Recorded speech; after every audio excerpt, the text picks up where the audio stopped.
Want me to sing while we wait? Yeah, I'll cut some of this out. I can't find him. Bonjour, mes amis. There- You want to cut that out, man? yeah. Quand on n'a que l'amour à s'offrir en partage. Hey, this is DJ Larry Loco with Rough Rider Rick representing. this, this is an inside joke for all of those who listened to our last podcast. That was a lot of fun. This is our fourth podcast. This is actually Larry Vasquez here, and joining me, of course, is Rick Arroyo. How you doing, Rick? I'm doing awesome as always. Very cool, man. Very cool. We've got a great guest today, Alexis Wanaroy. Yes, Worked that's on right. a fantastic movie. I just saw it this weekend. Loved it. Rise of the Guardians. Yeah, Rising Guardians. It seems like it was almost like the Avengers but for kids. Yeah, You know? yeah. Yeah, like every type of superhero all get together, and so it was kind of awesome. I really enjoyed it. My family enjoyed it. So Right on, right on. Yeah, I had a chance to go check it out with my wife. Her and I went on actually about a month later, but spent and celebrated our 12th year anniversary. Went and checked it out. I have a wonderful wife who was willing to go check out an animated movie with me. awesome! Congratulations, that's awesome. Thanks, man. Well, let's see. We found Alexis, our guest today. How you doing, Alexis? Hey, good, good. Am I Just, pronouncing your name correctly? Alexis. Alexis. All right. Alexis in French, but whatever. Alexia?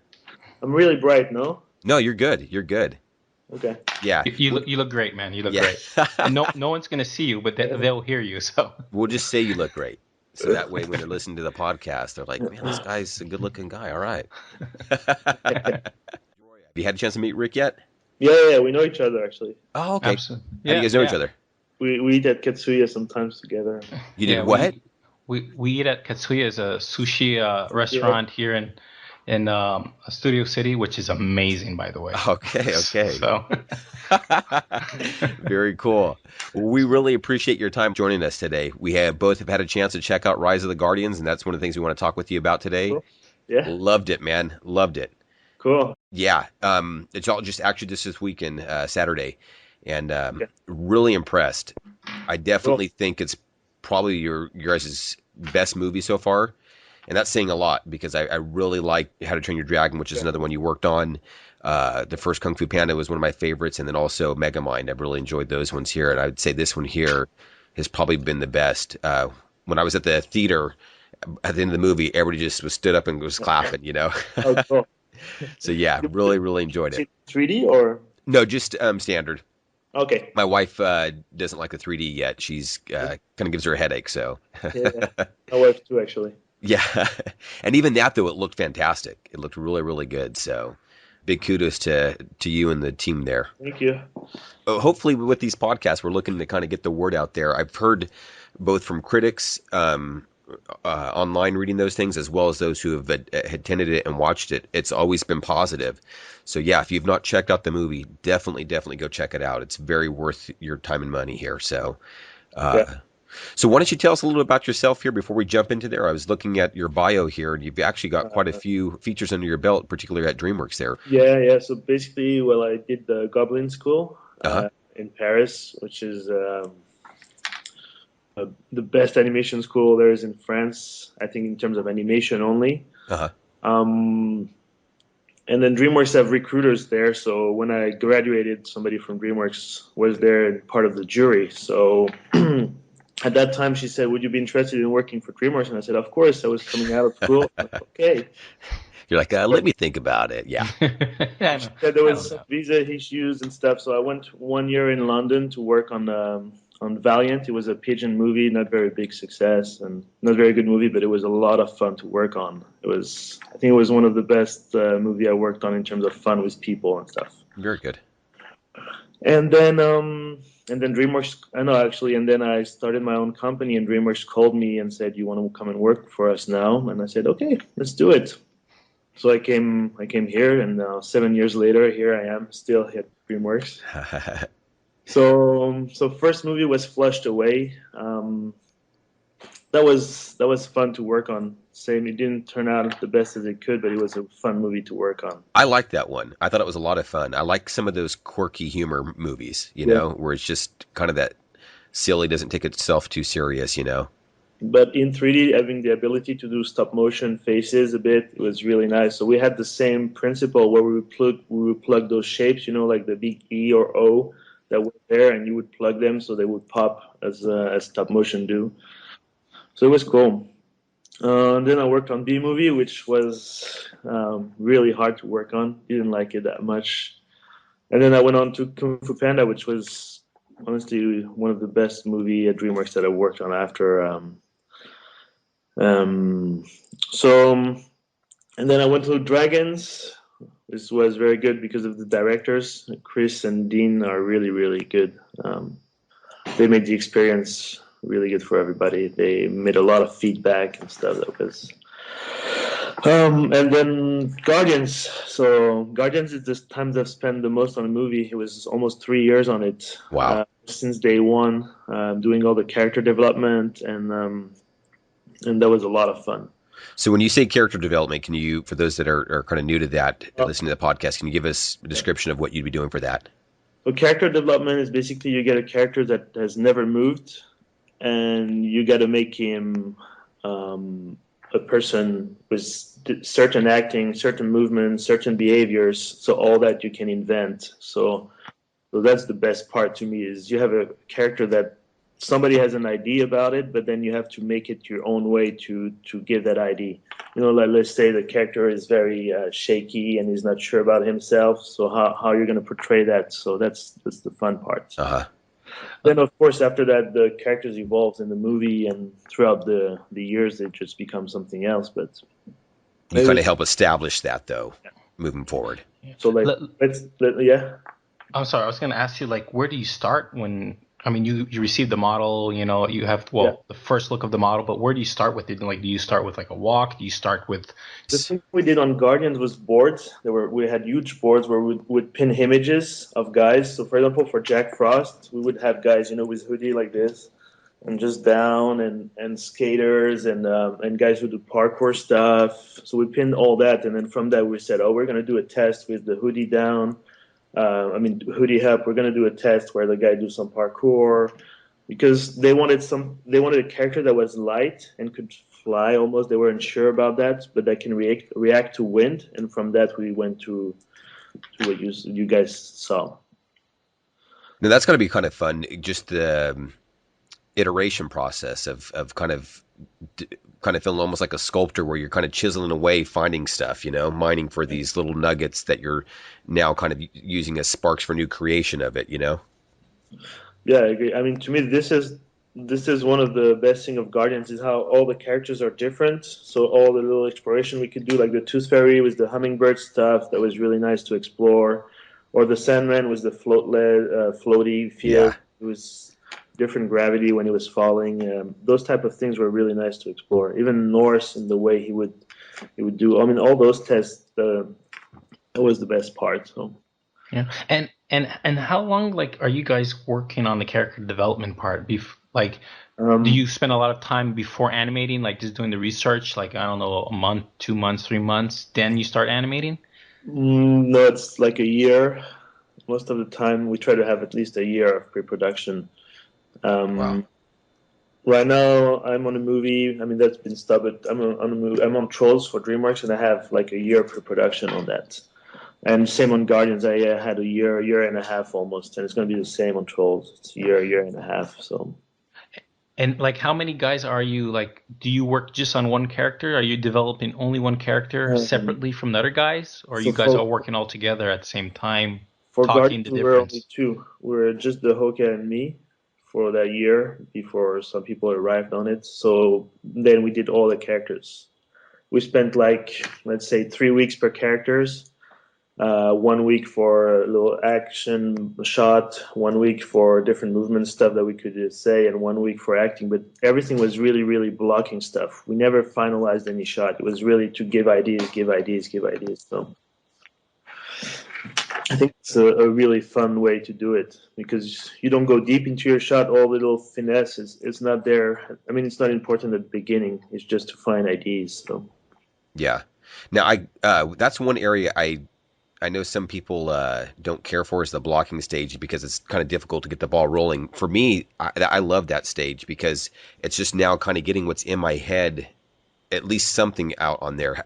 Yeah. For you, what is that process for you? Do you like the blocking stage? Yeah. I love the blocking stage. I mean, I try to give as much as I can on this, and then the finaling is just polishing stuff. It's just the curve aspect and a bit of the timing, but yeah, to me the blocking is establishing all the ideas and all the acting beats I wanna portray. So yeah, this is basically the most important part.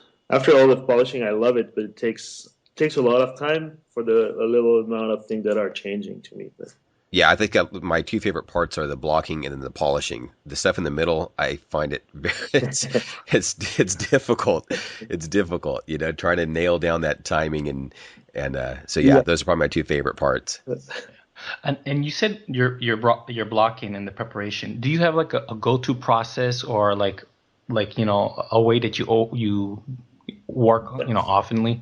yeah. So I mean, I teach the students that. I've tried that for the body mechanics a bit, just to see how that was working. Some people like it. I mean, it depends on what you want to animate. But for Guardians or for realistic stuff, I think if you use a method that's basically kind of a straight ahead, where you go every 3 frames to key all your stuff on your body. From that, you get a very realistic animation, but at the end, you've got something that also looks right and that feels organic and all that. So on Guardians, we used a lot of that, where we would copy reference on 3 frames, and then we would actually push stuff out of that. The problem with that is your animation gets very realistic, and you don't get a lot of timing changes. So in that case, then I use a step method and some body, and then some body layers on top of that, and that usually works. But for Guardians, most of the time I would use the very realistic approach, and because the director wanted really subtlety in the eye, the mouth, the nose, and when things were moving, we didn't want to go too far.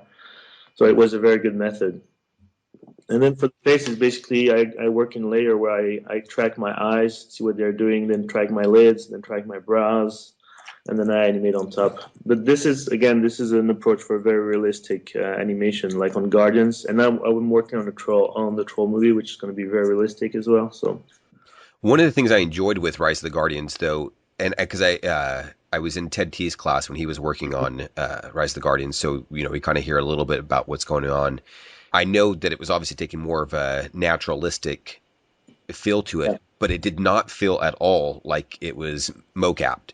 You get some of the movies, and Rick and I were talking the other day, or me and somebody else. I'm sorry, we're talking about the other day with what's that movie with Tom Hanks in the Polar Express. mm-hmm. And it's an entertaining movie, but you can feel that mocap in there. With Rise of the Guardians, it did not feel that way at all. It felt it was still very stylized. It still felt very natural for each character too. Yeah, it's basically, to me, the difference between Tintin, Polar Express versus Avatar or Guardians or those type. I mean, it's not the same Avatar or Guardians, but I'm saying more realistic stuff. Is basically it's been animated on top. Yeah. You need, even if you do like what I was saying, when I do my 3 frame stuff, it looks realistic. It would be almost as the same as getting some mocap stuff, but at least you interpret it. But after that, you have to push a lot of things to make it appealing, to make it feel like it's moving. Because when eyes are not moving too much and face is not moving as much as it needs to be, then it feels not real. And that's why Polar Express and those movies, I think, are not working as much. Okay. One of the questions I had is using reference, and maybe we're touching upon that right now. Mm-hmm. Being in iAnimate, I was introduced to using reference, and I really like it and the idea of it. But one of the struggles I had was being able to be free enough to move away from it. So to basically get your idea, the acting, the movement enough from the reference, but without feeling like I was stuck to it, because I'd often find that I have to reblock a lot because, one part here wasn't working now because I'd, reblocked that towards my reference. And so feeling free enough to move away from it. Can you explain maybe more on your process on that, where you're using your reference, but now feeling free enough to move away from it? Well, my reference I only use for my blocking, then I take it away. Okay. So it's just basically for this first. Let's say I have a shot that's done in 3 weeks. For the first week, I would use my reference just on my blocking, just to have something that moves realistically. And again, this is for Guardians. It's not for and then from there, I would take off my reference and push things to make it more animation, and even put some overlaps on stuff sometimes. And so it's really for the first blocking part. So pretty much you're saying that you use the reference as your base foundation. Yeah. But you're not building everything from it. You're just using it as the core message or the core. And then after that, that's when you just start now animating. Yeah. But it's to me, that's the hardest part, is actually to animate after that and to make things feel and flow and feel animation, like apply of the principle of animation in there. Mm-hmm. Yeah. Now, for Rise of the Guardians, though, you were saying that you're kind of blocking more on 3s. Is that right? Yeah. So how does that change now? It depends. If you have very sharp movement like this, I'm going to block on 2s, like the hand gestures or heads and stuff. Sometimes we'd be on 2s, but for most of the other stuff, I'll block on 3s. And then from that, I clean my curves and then I animate. Start shifting around timing and stuff. I want to be on a cartoony movie, and then they put me on something realistic again. some fun stuff. Yeah, because you kind of come back to back now with How to Train Your Dragon, and then now Rise of the Guardians. So kind of more both naturalistic. Yeah, actually, How to Train Your Dragon it's a bit less than Guardians, but it's still more than the first one, I think. Okay. How to Train Your Dragon. The second one here? Yeah, I think so. Okay. How was it working with Peter Ramsey? Really nice guy. He had very specific ideas on what he wanted in terms of acting, in terms of the characters, how much did he want it to be pushed or not. So I think for that, animators maybe sometimes could feel a bit frustrated because you want to push things, you want to try to. But the movie and the tone was different, so it depends of the tone to me. Your animation has to be on the same level as the whole movie. So I think it worked out pretty well to me in terms of that. But yeah, no, there was a recent roundtable with him and some of the other directors on some of the other movies from the other studios, and he seemed like a really good guy. And honestly, as a guy and as a person, was amazing. Really open guy. He would come and drink beers after dailies with us, and really open about everything. So, sorry, there's someone who knocked on my door, and then my wife went for open it. Let's redo that one. We're keeping these things pretty loose, so it's quite all right. Now, what were some of the characters that you worked on primarily in the movie? Did you touch all of them, or did you work on some that were more predominant? I worked on Tooth Fairy. I was the character lead for Tooth Fairy. Okay. So basically, I had like a team of. Can you hear the women or no? A little bit. Let me move into another room, actually.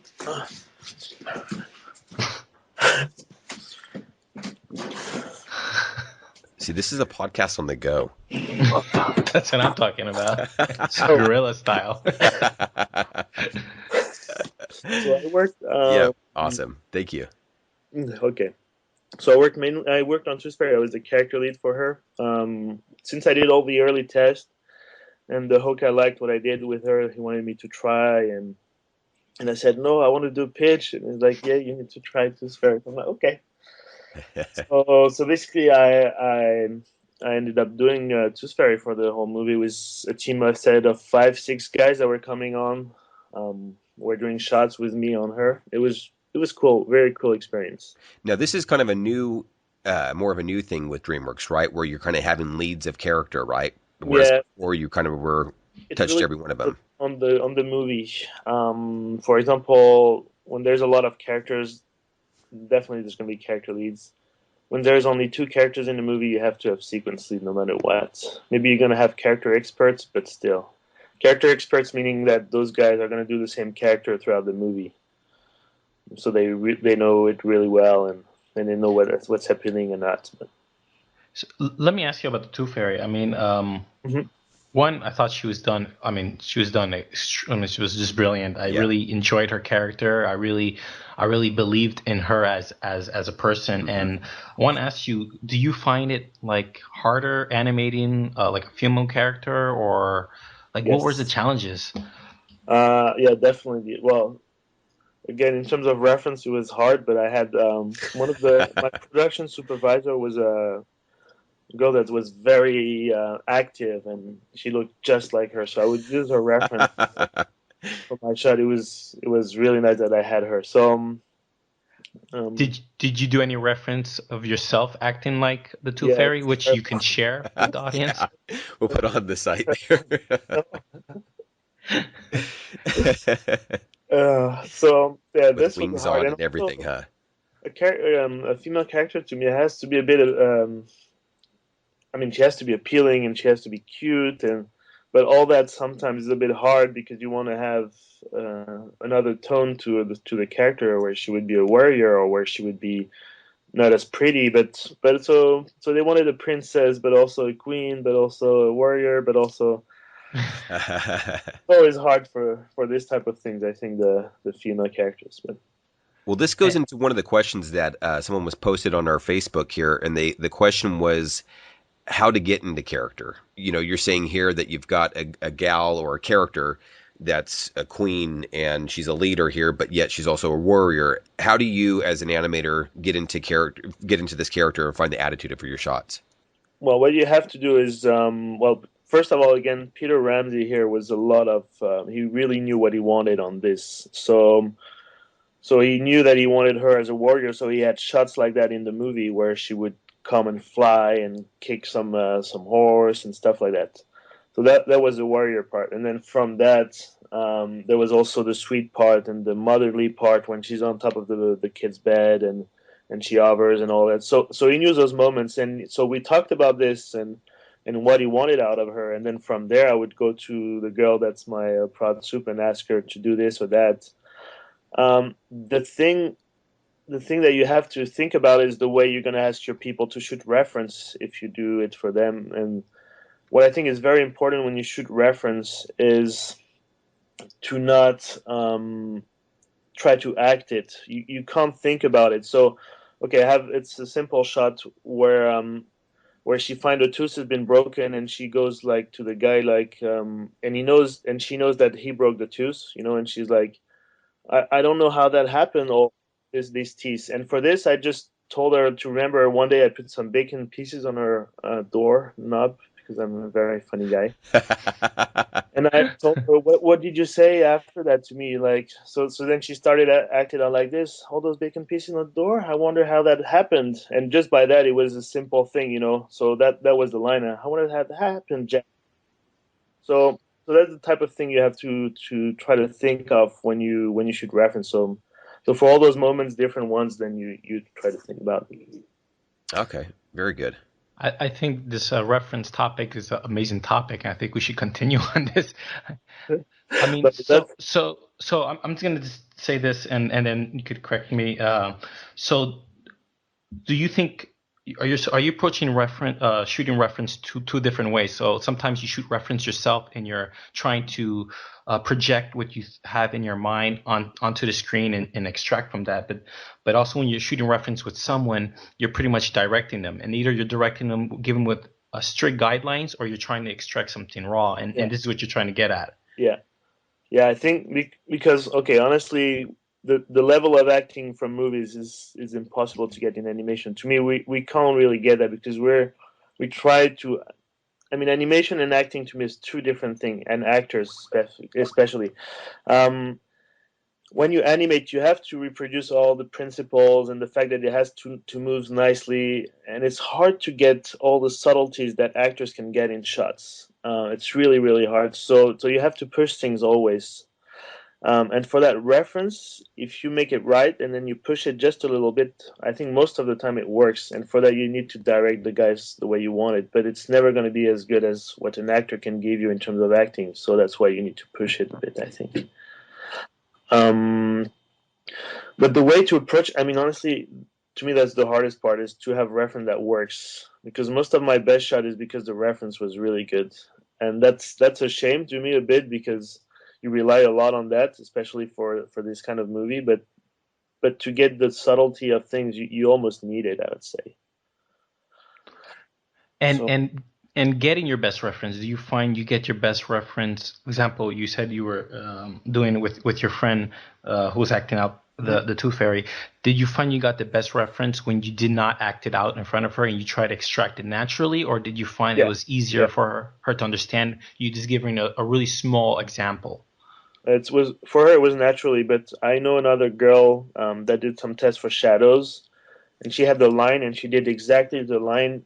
She repeated a lot, and then she did it exactly the same way that the other girl did, and she acted out. It was working really well like this. So I think it depends also with the people. If you're working with real actors, honestly, there's just ask them to act out the line. If you're working with friends from work and stuff, that or if there's actors at work, tell them to act the line. But that's the thing, most of the time, real actors, it's a different thing. Do you find that you like your reference that you typically do, or do you feel like you have to use? I use people a lot. Okay. That's me, because I'm not really good at it. I'm always trying. Great animator, but you don't find that you're the best actor. That's the thing. To me, it's two different things. I mean, you can be the best animator and not be great. I mean, like Milcall, for example, is not the best actor, but just the fact that his drawings are so beautiful and the way things move is just stunning. So yeah, it's what matters. What's up on the screen, right? By the end. Yeah, I just want to say this comment, and I think anyone can comment. I know often we say animators are actors, but we can also say animators are more directors, trying to extract the best performance possible. Yeah. And we're not necessarily the one who's acting. We're just extracting the information from from reference or from a drawing or a thumbnail or whatnot. So I think that some animators can be both, a great director and a great animator, but some a lot of animators are probably better just directors or actors, huh? Yeah. That's a good point. And that's one of the things that's kind of fun. I think that's why people are liking stuff like these interviews where they can glean little pieces like that, or they resonate with someone like you. We're going, oh, no, I don't like my reference that I shoot, but I feel like this is the area that I really excel in. Yeah. Good. Let's talk about a little bit, what were like the challenges compared to our movie like Kung Fu Panda? I mean, Kung Fu Panda was like one of my. I love Kung Fu Panda 1 because I just love Kung Fu, and I love pandas. I think they're cute. So great combo. Great combo. So what was the different challenges, and what character did you animate on Kung Fu Panda, by the way? Panda, I pretty much animated everybody. No, not Tai Lung. I wish I could have animated Tai Lung at least one, but all the characters, all the rest, the Shifu, the Po, the Five, Oogway. But I wasn't too long on it because I was on B Movie for most of it, and so I had to animate, I think, like 6 months on it, maybe. But it was a lot of fun. I mean, I love that movie. For the team spirit on that movie was great.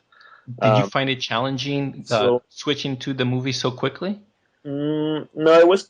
To me, it was kind of similar in terms of style. It was cartoony, a bit pushed. I mean, nothing to compare in terms of animation and character appealing, but in terms of animation, to me, it was. I used my same technique as I had back then, so which I was just actually. I was doing stuff in step, just right out of the box with just little drawings, no reference at all. Kung Fu Panda was a lot of fun, and all the Kung Fu fight stuff was done by Rodolphe Guénoden. Most of the time, he would do all the 2D, and he would give you those movies of the 2D, and then you would animate with that. So that was a lot easier. The guy is super talented. And... I met him. It's a great guy, awesome guy. Now, kind of hitting back on reference here, but particularly like what Rick was talking about in regards to Kung Fu Panda, where you have so many different types of characters, different body styles and stuff. How do you adapt the reference that either you shoot or you get someone else to shoot to fit with that rig? Well, so back then I didn't use reference, so I don't know. Okay. But I mean, even like, okay, yeah, I guess you were on Tooth Fairy. I can tell you from KFP2, because people used reference on KFP2, that it actually worked. They just feel a bit too human sometimes, I think. But for you and your workflow though. I think Poe was okay, but maybe some of the wolf or some of those things could have been maybe a bit more. But I think it's also part of the rig that was not really nice. And I mean, it's just I don't know. I think when you work with different characters, they act like humans, so you're going to be able to be okay. Okay. Tigress is standing up. For Viper, it's a bit different. Then for this, you just animate it just right out of the box with just stamp stuff. Okay. Because I know sometimes dealing with, Skyscraper or Hero Rig, he's got obviously a lot broader shoulders and bigger torso than maybe most animators and stuff. So how do you adapt your reference that you would either shoot with this gal here for Tooth Fairy or just any other rigs that you're looking at? You're going, okay, here I have some good solid piece of reference. How do I adapt that to this character now? This rig. It depends. For Tooth Fairy, I would use when she was moving a lot at the beginning, I was using just a hummingbird type of motion, and I was trying to get that same feeling. And then on top of that, then I would take my reference and shoot my acting. But the other way I would do it around is if I had an acting that I really liked, I would use the acting, and then I would add the thing after. So it depends. Okay. But that's one way of doing it for her. For example, I think for Skyscraper, it's okay. You just put your arms the same way anyway. They're going to drop the same way no matter what. Mm-hmm. So you're just trying to get the essence of what you have in the rig or in the reference and adapt that. Yeah, I mean that's the difference between mocap and copying references. You still get the essence and not every single curve that you have to clean. At the end, it's going to give you the same result. It's just a different way of doing it. Yeah. The voice acting. Go ahead. No, go ahead, Larry. I'll let you go. I'll come back to it. Okay. the voice acting for this movie, I thought, was really fitting for the characters as well. Yeah. It was really nice, I think. How do you feel, when you're hearing this? I forget the gal's name who played Tooth Fairy. Isla Fisher. Yes. I love Isla Fisher, and because she's cute. But, I know it was, in Wedding Crashers. That character that's crazy and on one moment she does one line where she goes cuckoo and what the kids say and stuff, and then we redid that at the beginning. It was the Hoka actually, Gabe Hordos who did that. Did the test of her saying that line, and they loved it because she was doing some faces and she was sparkly. So from there they went and they pushed a bit of that side, and so they wanted Isla to do that. So for an animator, how key is getting the right voice for it? Oh yeah, it's important. If the voice is not right, your shot is not gonna work no matter what. It's gonna struggle, huh? Yeah, I mean, the voice is so important. Yeah. So while you were doing your character development, did you have any voice clips or any temp voice actors while you were creating the character? Yeah. There was some. They call it what do they call it? Well, cam something. And basically, we had those that we could look at and actually use as a reference. But most of the time when actors, they read, it's not really working, I think. They don't act it out. They're just here reading it and trying to give intonations. But so sometimes you get little gestures. Depends on who is recording their voice. But most of the time, you won't see them move as much and act as much. So do you just use the recording, the video recording, just to look at their lip sync or anything, or? Yeah, actually for lip sync. But what I do for lip sync also, sometimes I shoot my lips and then I try to see how it moves and then I try to mimic that. Depends. Or I just do my shapes like the eye, or it depends. But it was mainly to see, for the little kid, it worked out really well because he was trying to act it a bit more. So we used reference for the kids in Guardians. But Isla Fisher, not so much. But she because most of the time she didn't want to do it because she was pregnant. And so that didn't help. How has your workflow changed throughout the years working on these movies? More reference, and more reference. I reference flushed away. I didn't use any B-movie, any Kung Fu Panda, no. Dragons, I started, and then Guardians became an addiction. Do you like it? I want rehab now. I want a cartoony movie. Yeah, I really like it. I think it's giving good results for a lot of people. So You don't feel like it's taking away the freedom of that creativity because you're just using it more for your blocking stage, right? yeah, and actually, when I don't need it, I won't use it. It's really more for the acting stuff. If I want some ideas, like the Sandman, the character, the little walk and when he falls and stuff, all those things when we did back then was just animated, no reference. So it really depends on the shots also and what I want to do in there. I just encourage students to use it because I think you learn a lot from the reference and how your character moves and why does it move like this and in the way your body shifts and in your weight and what your body really does. To me, it's more important for that than anything else at the beginning. After, I want to use reference really for my acting, just to have some credibility in there because I don't Yeah, do the old accents things on everything and thing moving for the sake of moving. I want some acting in there that's sincere. So So, what are some of your favorite shots to work on? Do you like more of the sincere stuff like you just mentioned there, or some of the yeah, cartoony? no, I like the sincere stuff. Yeah, Okay, because that's what you said. You mentioned you wanted to work on pitch, huh?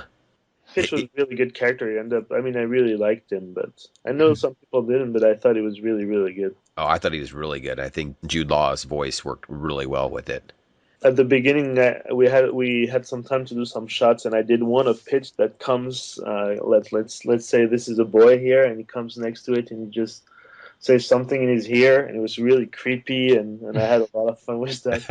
I showed it to the producer, and they were like almost offended how creepy it was. it's going a little It dark was there, fun. but it's, Yeah.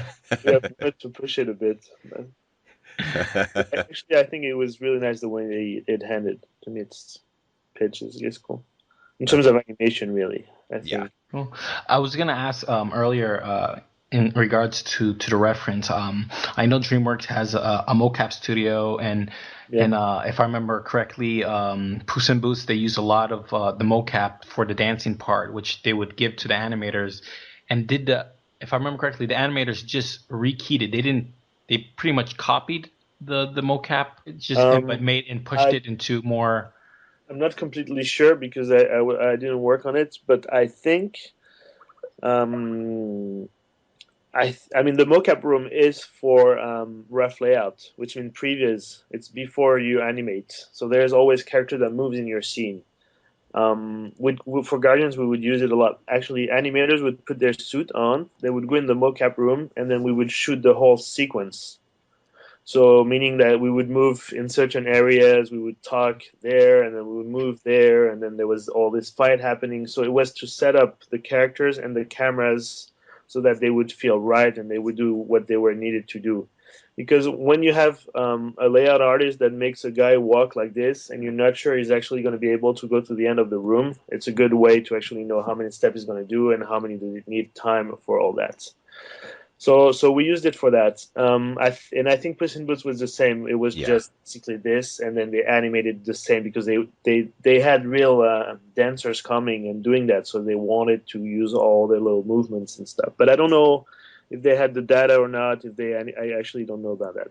I think Jason mentioned in one of the weekly demos that it was just for the rough layout, like you mentioned there. They don't use any of it after that. They just see it in the rough layout.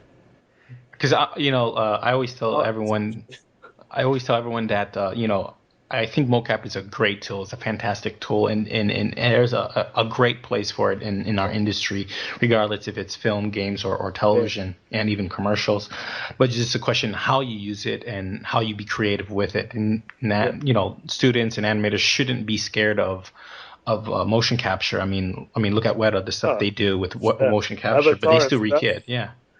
I would love to. I would have loved to work on that movie. I mean, I have a guy who works with us now, Jalil, was an Avatar on apes and all stuff, and he said he loved it. I mean, he wanted to change because he wanted to have more cartoony, and he came on Guardians, but he wanted to work on Mad 3. He's like, okay, here you are on Guardians. So, but I agree with you. I mean, to me, the stuff that you get out of mocap is really really good. I mean, depending on again on the movie and the tone of your movie, it's only about that and what tools is best after. Using it kind of more of as a blocking Yeah. stage, huh? Yeah. Right now, at DreamWorks, they're working on Peabody and Sherman, and it looks stunning. It's just, for once, I'm so happy with how DreamWorks, the appealing of it. I've just seen the poster with Peabody and Sherman on there. Okay. Yeah, it looked really cool. Really, really appealing. Yeah. Well, it's got no textures for once.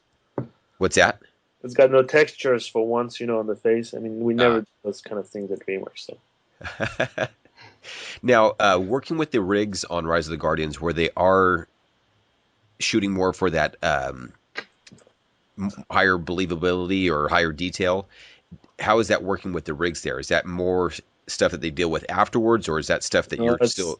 So since I was at the beginning, we had to create all the rigs and see how they were going to work and ask for specific stuff. So we added a few controls just to make it more realistic, like the lipstick, it was called. It was one where, when you open, your lip kind of stick together. It's just the inner part that stick. It's not the outer. So it's not like a seal. So for that, we use the control that make it like when we opened, and same for the scalp, and same for little movements here that we usually don't have at DreamWorks. So we asked for those, and we've tried to push it a bit in that way. Was it harder working with rigs like that were a little bit more detailed? Yeah, a bit more tedious. Yeah, I think so. More but controls. At the end, you knew what you were doing. You were going really fast and really appealing stuff, and very quickly. So okay, so you got just kind of like anything else, you get used to it. You get used to it. Right on. I really liked the level of detail on this movie, not just with the characters, but with the environments as well. Bring up Tooth Fairy and her. Yeah. I want to call it a stage, like it's a video game, but her place. Yes, just beautiful, just amazing. Yeah. And I'm thinking, here's just the shots that are here for just however long, but yet it looked gorgeous. The lighting, the surfacing, everything. This movie seemed like it was really just that high caliber all the way around. Yeah, that's why I asked you if you've seen it in 3D or not, because to me the only problem that I have with Guardians is almost everything is too clear everywhere. Like when I've seen it in 2D, I've seen everything everywhere all the time. They don't have a lot of depth, and when you see it in 3D, actually they added that depth with the 3D, and it's a bit better for that. But okay. I don't like 3D movies, I have to say. So. For that matter, it was better in 3D. So, but I agree. I mean, they have a lot.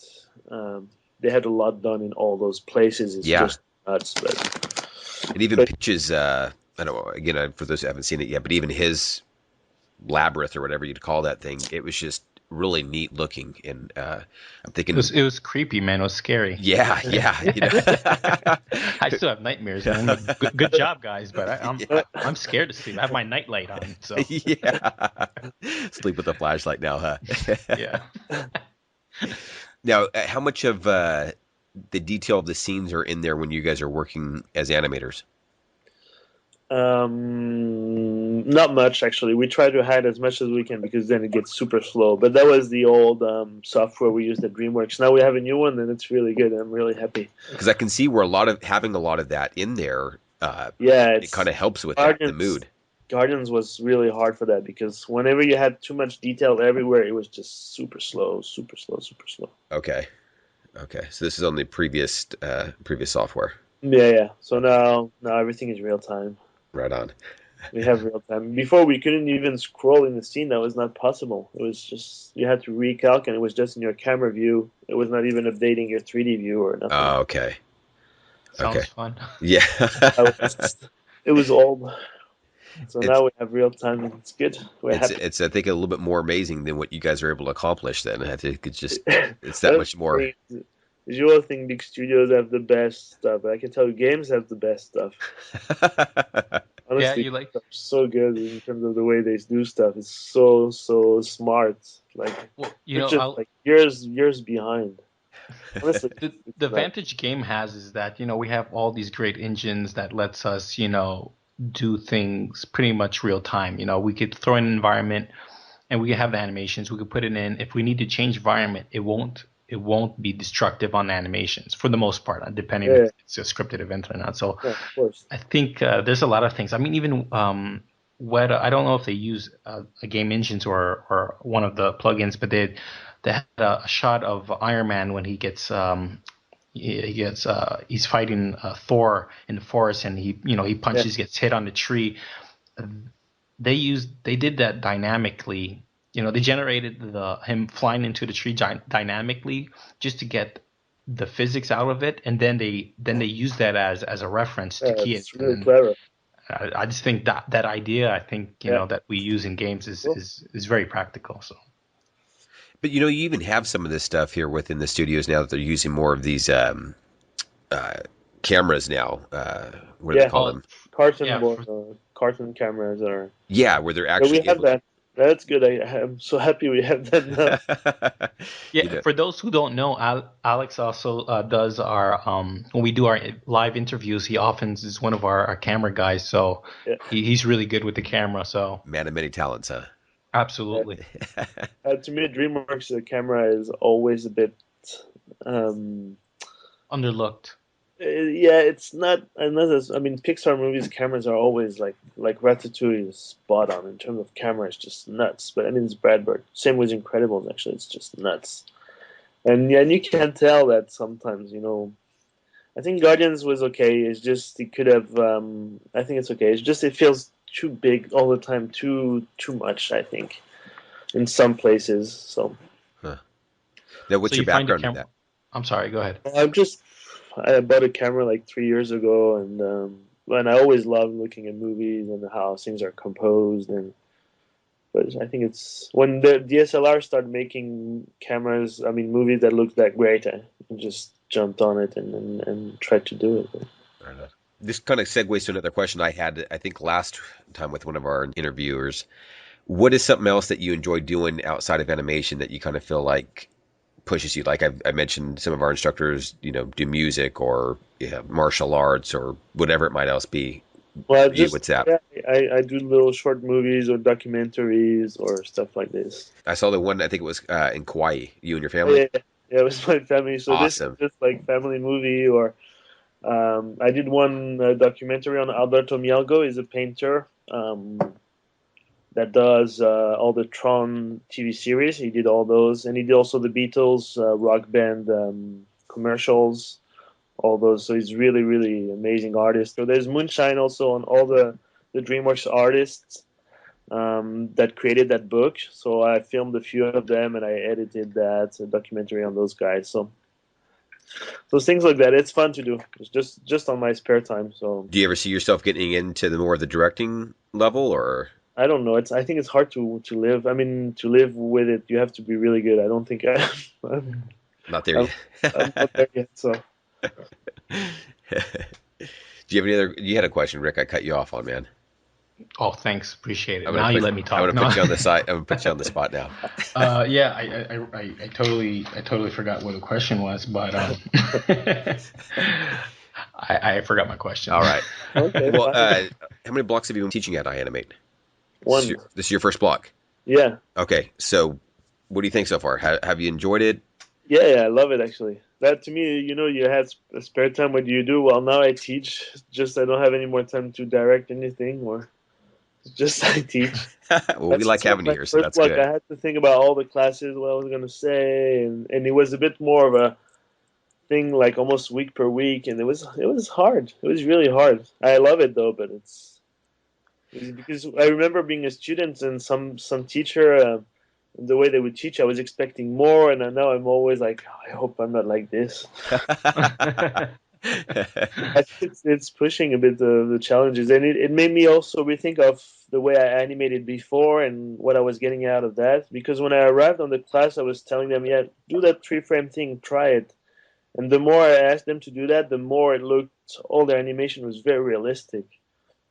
And so I asked them, well, try another method, try the step one. And they actually, most of them wanted to try something else because they felt a bit of that. So I think for this type of study, it was really good for me to realize those things and to look back at that. So good deal. Now, how have you enjoyed seeing the enthusiasm with the students? Has that been something that's kind of pushed you? Yeah. Like last class, they liked it for once. Like, oh, okay. No, because the thing is, I didn't know how to do it as much as I've wanted. Like how do you present your class? What do you use or not? And basically, last week I think I found out the best way to do it in terms of video and images and Maya and all this. So Okay. Do you feel like the way we've done the live sessions has been beneficial for you wanting to, and how you want to teach? Like the live reviews and things of that nature. Have you felt like that's been that accommodates how you want to be able to teach and give? Yeah. I think it's really good. Yeah, I really like it. I just need to look at the progress reel and just do that and write to my students actually. All right. We're approaching the last week or so of our block, and for those that don't know, basically what we do here is we don't do grades. We basically have a progress reel that's submitted here, where your instructor and Jason kind of evaluate whether or not you've progressed enough to move on to the next workshop, and if not, it's not a fail. It's just a matter of going to take a block off, work on the assignments again that you've done this last block, and then resubmit it for the next one. And so this has kind of allowed us to get our students where they're fitted for the next workshop. It's not just passing someone along. They're definitely progressing enough to where they can tackle the next workshop. Yep. It was really good class, actually. Really, really nice student. Really nice animations in there. Anything else you want to share with us while we got you on? Go see Rise of the Guardians. Yes, absolutely. Go see it. I mean, honestly, it was a lot of fun to work on it. It was very challenging, but it was fun. At the end, the team was really, really connected, and especially if a few of those guys, we would always go together and do stuff. It was nice. Rick, you got anything? Alex, thank you very much for doing this and sharing, your experience and your know-hows and it was cool. And workflow. Yeah, absolutely. We got to have you come again when you finish your next feature, or And Larry, like David Barr said, you have a wonderful voice. So thanks. Thank you very much. Well, we really appreciate your time very much, and really appreciate you being a part of iAnimate. It's been cool.